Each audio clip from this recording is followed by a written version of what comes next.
Donc aujourd'hui, on va s'intéresser au livre L'enfance des méchants, des vilaines et des vilaines et des affreux. Donc comme vous, alors ce sont les éditions Margot, illustrées par Benjamin Lacombe et écrit par Sébastien Pérez. Donc là vous voyez pas, mais écrit par Sébastien Pérez. Donc sur la couverture, on voit pas mal de méchants, vilaines et affreux jeunes.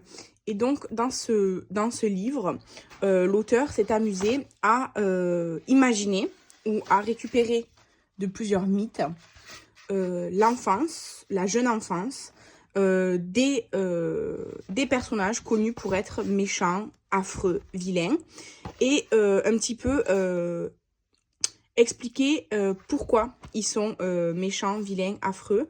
Donc on en a, il y en a vraiment beaucoup. Hein. Il y en a de type plutôt mythologique, de type plutôt inspiré de la littérature. Il y a un peu tout. Vous voyez là par exemple, on a Hadès. Hadès, c'est la mythologie grecque.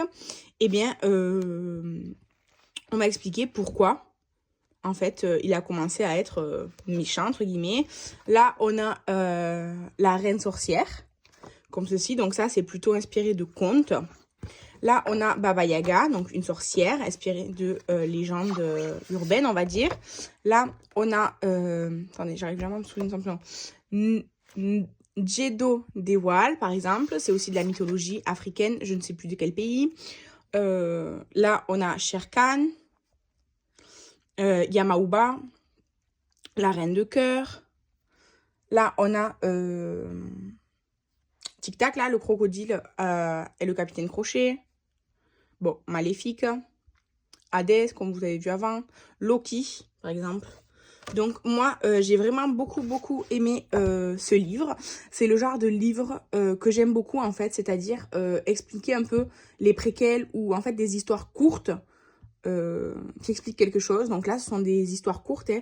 Ça fait 1 à 2 pages maximum, l'explication de chaque personnage. Et je trouve ça très sympa. Voilà.